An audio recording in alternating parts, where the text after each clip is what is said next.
May I call upon Dr. Ghulam Nabi Fai.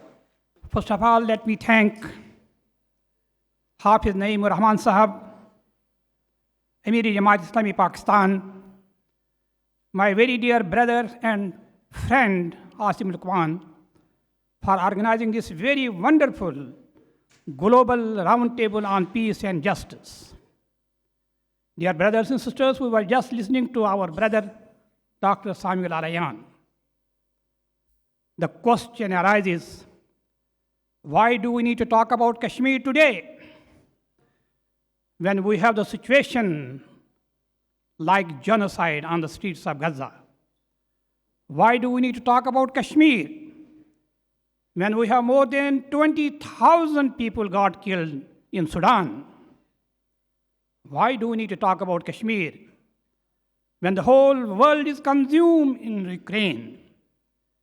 Dear brothers and sisters, yes, we need to talk about Kashmir. Because Narendra Modi, the Prime Minister of India, he has created an impression that the presence of 900,000 Indian soldiers, they have compelled the people of Kashmir to reconcile with the Indian occupation. That is a lie. We need to talk about Kashmir. Dr. Gregory Stanton, not a Kashmiri, not a Pakistani, not a Muslim, nothing wrong to be a Muslim.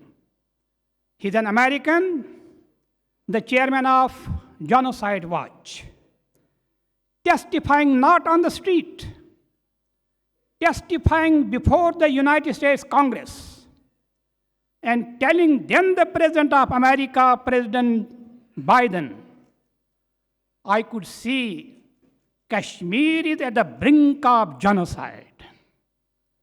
New York Times, not published from Karachi, New York Times wrote, there is hell in Kashmir. Huffington Post wrote, the Indian democracy is dying in silence in Kashmir. A European parliamentary delegation, headed by John Cushnahan of Ireland, after visiting Kashmir, they reported to the European Parliament, Kashmir is the most beautiful on earth. Dear brothers and sisters, we need to talk about Kashmir, because Kashmir was known as the paradise on the surface of earth. Today, that paradise does not exist anymore.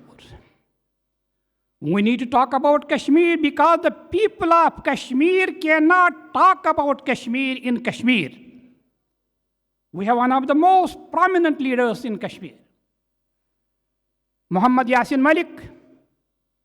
He was given 2 life imprisonments by the government of India. Narendra Modi said, I'm not happy. He moved to the Supreme Court of India. He said, we want his death penalty. Dear brothers and sisters, we have had so many challenges in Kashmir. The economic exploitation, the cultural assassination, the educational degradation, and military occupation. Can you believe, my dear brothers and sisters, what is the new challenge? It is de-Islamization of Kashmir. I am proud to be a Kashmiri. I am proud to be an American, but I am proud to be a Muslim. This gift of Islam was given to me 700 years ago by Sayyid Ali Hamdani. We call him Amir Kabir. Unfortunately, you cannot talk about Amir Kabir in the schools of Kashmir. The great poet of East, Muhammad Iqbal, and his Islamic political thought. By the way, he was a Kashmiri. You cannot talk about Islamic political thought in the schools. Yes, you can talk about Gandhi in the schools. But can you believe it? You cannot talk about who killed the Gandhi. Because the person who killed the Gandhi, he belongs to Rashtriya Sevak Sangh. And the Narendra Modi, he is one of the leaders of Rashtriya Sevak Sangh.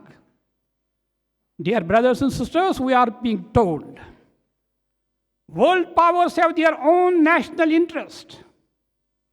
They don't frame their national policy according to the moral values and democratic principles.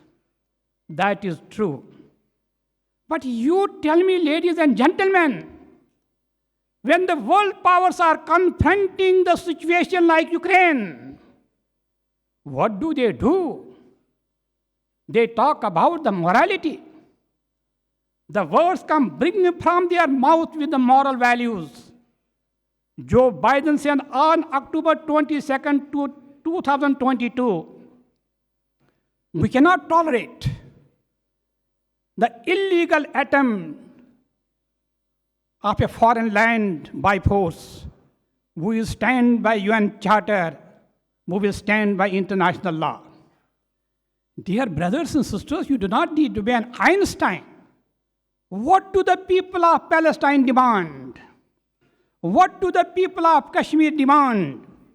They demand the world powers should abide by the UN Charter and by international law. Dear brothers and sisters, the world powers ultimately recognize. They invoke the 4th Geneva Convention in Ukraine. I endorse it. The Muslims all over the world endorse the 4th Geneva Convention invoked in Ukraine. When are they going to invoke that 4th Geneva Convention for Palestine? When are they going to invoke that 4th Geneva Convention for Kashmir? Dear brothers and sisters, we have a brother in Kashmir. The greatness of Nelson Mandela, one of the greatnesses. He spent 26 years in the jail. Dear brothers and sisters, our Nelson Mandela has spent 36 years in the jail, 36 years in the jail. We demand the release of Muhammad Yasin Malik, Shabir Ahmad Shah, Masrat Alam, Asiya Andrabi. Lastly, ladies and gentlemen, Palestine does not belong to the people of Palestine. The Kashmiri people all over the world, they must appoint a global ambassador for Palestine. The people of Palestine, they must appoint a global ambassador for Kashmir. This is the Ummah. This is what Prophet ﷺ told us. There is pain in one part of the body. The whole body feels the pain. Lastly, ladies and gentlemen, Palestine has to be resolved. Kashmir has to be resolved. But the global power need to understand the resolution of Palestine and the resolution of Kashmir is not only going to bring peace and prosperity in Palestine and Kashmir. As Vladimir Putin, the president of Russia, he said, these are his words. The world powers must resolve the issue of Kashmir for the sake of international peace and security. With that, wassalamu alaikum wa rahmatullahi ta'ala wa barakatuh.